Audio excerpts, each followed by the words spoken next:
Halo teman-teman semua, jadi pada kesempatan kali ini kami akan mempresentasikan materi tentang perkembangan kurikulum di Indonesia dan kurikulum sekolah. Sebelum kami masuki materi, izinkan kami untuk memperkenalkan diri dulu dengan saya sendiri, Igusti Putu Ngurah Arga Bandaska sebagai moderator, dan teman saya. Ada Reni Jenika Utama. Selanjutnya teman saya. Saya Nika Dayantan Wirayani. Berikut adalah perkenalan kelompok kami. Untuk materi yang pertama, itu tentang sejarah perkembangannya akan dijelaskan oleh teman saya, Jenny. Jenny, siap silakan. Terima kasih Arya atas waktunya. Selanjutnya adalah materi sejarah perkembangan kurikulum di Indonesia. Kurikulum pendidikan di Indonesia telah mengalami perubahan sebanyak 10 kali, yaitu dari tahun 1947, 1952, 1964, 1968, 1975, 1984, 1994, tahun 2004, tahun 2006, dan yang terakhir tahun 2013. Di mana pada kurikulum rencana pelajaran, yaitu kurikulum 1947, kurikulum ini memiliki istilah Leerplan atau rencana belajar. Kurikulum ini merupakan kurikulum lanjutan yang sebelumnya dilaksanakan pada masa penjajahan Belanda. Tujuan kurikulum ini difokuskan pada pendidikan karakter. Yang kedua yaitu kurikulum rencana pembelajaran terurai tahun 1952. Dalam kurikulum ini terdapat rincian mata pelajaran dan menggunakan silabus sebagai materi pembelajaran. Yang ketiga ada kurikulum 1964. Pada kurikulum ini terdapat program Pancawardhana, yaitu program pembekalan tingkat sekolah dasar yang difokuskan pada pengembangan daya cipta, karya, dan moral. Selanjutnya ada kurikulum 1968, yaitu kurikulum yang bertujuan untuk menjunjung kecerdasan. Selanjutnya ada kurikulum tahun 1975. Pada kurikulum ini mulai mengenal istilah satuan pelajaran atau rencana pelajaran setiap satuan bahasa.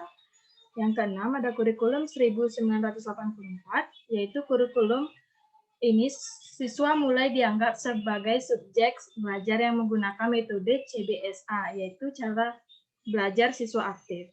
Yang ketujuh ada kurikulum 1964 dan suplemen kurikulum 1969. Tujuan pembelajarannya menekankan pada konsep dan keterampilan menyelesaikan masalah. Yang kedelapan ada kurikulum 2004. Pada kurikulum ini dikenal istilah KBK, kurikulum berbasis kompetensi, yaitu perpaduan antara keterampilan, pengetahuan, dan sikap. Yang kesembilan adalah kurikulum 2006. Kurikulum ini dikenal dengan istilah KTSP atau kurikulum tingkat satuan pendidikan. Dan yang terakhir adalah kurikulum 2013, di mana kurikulum ini menekankan kompetensi berbasis sikap, pengetahuan, dan keterampilan. Kemudian, adapun sekolah yang kami bangun dan kami rencanakan adalah sekolah menengah atas harapan bangsa. Visi dan misi dari sekolah kami yaitu visinya menjadikan sekolah berkarakter, berintegritas, unggul, dan berpendidikan. Misinya terdapat 3 misi sekolah, yaitu misi mencapai sekolah berkarakter, yaitu menumbuh kembangkan sifat sopan santun dan patuh dengan tata tertib. Kemudian misi mencapai sekolah berintegritas, yaitu mewujudkan pendidikan yang bermutu. Misi mencapai sekolah unggul dan berpendidikan, yaitu menciptakan pembelajaran yang efektif, kreatif, dan inovatif, serta menumbuhkan motivasi belajar. Selanjutnya, adapun filosofi dan alasan pembangunan SMA Harapan Bangsa, di mana filosofi dari Sekolah Harapan Bangsa yaitu berasal dari kata harapan, di mana semua orang memiliki harapan yang baik untuk masa depannya. Harapan juga akan menjadi nyata untuk mereka yang ingin belajar dan bekerja keras. Maka dari itu, Sekolah Harapan Bangsa adalah sekolah yang tepat untuk mereka mencapai mimpi-mimpi dan bisa menjadikan mereka sebagai pemuda harapan bangsa untuk menjaga keutuhan negaranya.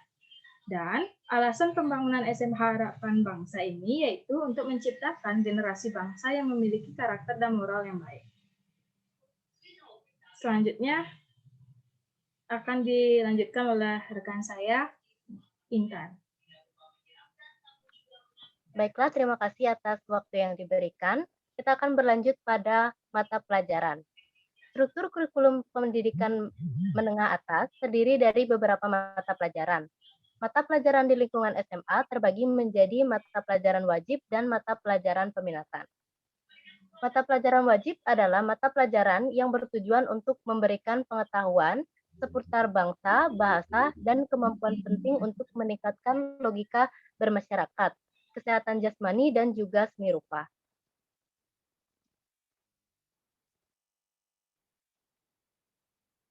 Berikut merupakan daftar mata pelajaran wajib sekolah menengah atas. Yang pertama ada pendidikan agama, kemudian PPKN, berikutnya ada bahasa Indonesia, matematika, sejarah Indonesia, bahasa Inggris, seni budaya, wirausaha, dan yang terakhir ada pendidikan jasmani. Berikutnya kita membahas tentang mata pelajaran peminatan. Mata pelajaran peminatan ini bertujuan untuk meningkatkan dan mengembangkan kemampuan peserta didik dalam mata pelajaran yang sesuai dengan minat dan keilmuannya. Peminatan di lingkup SMA terbagi menjadi 3, yaitu peminatan matematika dan ilmu sains, dan ilmu sosial, dan peminatan bahasa dan budaya.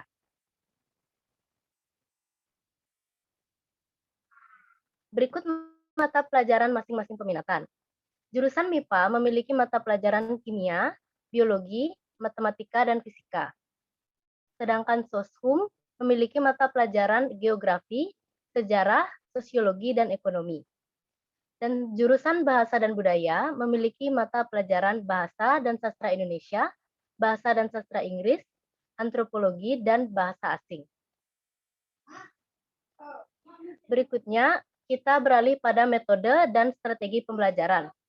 Untuk menciptakan suatu proses belajar dan mengajar yang menyenangkan, ada beberapa metode dan strategi yang akan kita terapkan.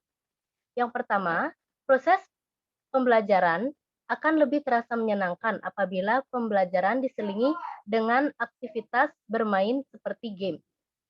Selain menyenangkan, menyelingi proses pembelajaran juga dapat mendekatkan interaksi antara peserta didik dan pengajar. Yang kedua, ada menggunakan teknologi sebagai media untuk pembelajaran dengan menggunakan teknologi-teknologi yang ada, seperti menggunakan komputer dan smartphone. Akan mengurangi rasa jenuh siswa, dan siswa juga bisa mempelajari hal-hal baru dan mengerti dalam perkembangan teknologi. Berikutnya, melakukan praktek dapat membuat siswa merasa lebih bersemangat dan lebih tertarik dengan mata pelajaran. Kebanyakan siswa akan merasa bosan dan tidak tertarik apabila pengajar selalu memberikan materi saja. Oleh karena itu, sebagai guru, dihimbau untuk memperbanyak melakukan praktek. Yang terakhir ada lebih banyak melakukan pekerjaan kelompok dan diskusi. Dengan melakukan tugas kelompok, akan membuat siswa terbiasa dengan menghargai pendapat orang lain dan mempermudah siswa dalam menjalin pertemanan. Karena apabila melakukan tugas individu, kebanyakan siswa akan merasa tertekan.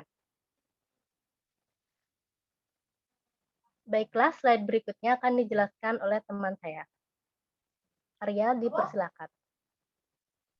Terima kasih teman-teman atas waktunya. Jadi di sini saya akan menjelaskan tentang materi selanjutnya, yaitu tentang organisasi kurikulum khusus sekolah.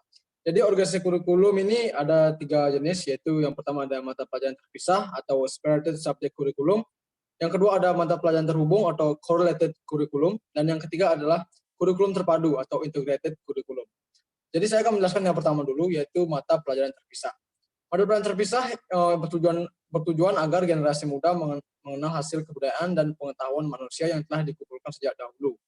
Nanti yang kedua ada mata pelajaran terhubung, yaitu kurikulum yang menghubungkan pembahasan suatu mata pelajaran dengan mata pelajaran lainnya, atau satu pokok bahasan dengan pokok bahasan yang lainnya.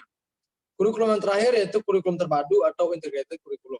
Pola kurikulum ini menyajikan bahan pembelajaran secara unit dan keseluruhan tanpa mengadakan batas-batas antara satu mata pelajaran dengan yang lainnya. Materi terakhir dari kelompok kami yang akan kami sajikan adalah metode evaluasi yang kami gunakan dalam sekolah yang kami bangun. Jadi metode evaluasi ini ada 2 jenis, yaitu metode tes dan metode non-tes. Evaluasi merupakan kedudukan paling penting dalam proses pembelajaran. Karena dengan melakukan evaluasi, guru bisa mengetahui tingkat kemampuan yang dimiliki peserta didik, ketepatan metode yang digunakan, dan keberhasilan peserta didik dalam meraih kompetensi itu merupakan tujuan dari evaluasi ini. Jadi saya akan menjelaskan metode tes. Metode tes ini ada beberapa macam. Yang saya taruh di materi ini adalah tes verbal, seperti tes lisan atau tes tulis. Yang kedua, tes non-verbal, seperti tes yang menggunakan gambar atau tindakan. Yang ketiga, ada tes bakat, yang digunakan untuk mengetahui bakat dan kemampuan seseorang. Dan tes yang terakhir adalah tes intelijensi atau intelligent test untuk mengetahui tingkat kecerdasan seseorang. Dan metode selanjutnya yaitu metode non-test. Jadi metode non-test ini adalah cara penilaian hasil pelajar yang dilakukan tanpa menguji peserta didik yang penilaiannya tidak menggunakan tes, tapi dengan melakukan pengamatan secara sistematis. Seperti yang pertama, siswa bisa melakukan metode observasi atau pengamatan. Jadi observasi merupakan salah satu metode non-tes yang bisa digunakan untuk menilai seseorang tanpa menggunakan tes. Jadi dengan melakukan pengamatan saja. Yang kedua dengan metode interview atau wawancara. Metode interview merupakan salah satu metode yang tepat dilakukan antara guru dan murid untuk mengetahui seberapa jauh siswa ini bisa belajar tanpa melakukan tes. Yang ketiga ada angket atau kuesioner. Dengan menggunakan angket, guru bisa mempermudah siswa dalam menilai siswa dalam proses belajar, dan tentunya angket ini berbeda dengan metode wawancara. Baik, sekian adalah materi dari kelompok kami, dan apabila ada kesalahan kata dari kami mohon maaf yang sebesar-besarnya. Terima kasih. Terima kasih Intan dan Leni waktunya. Kami tutup.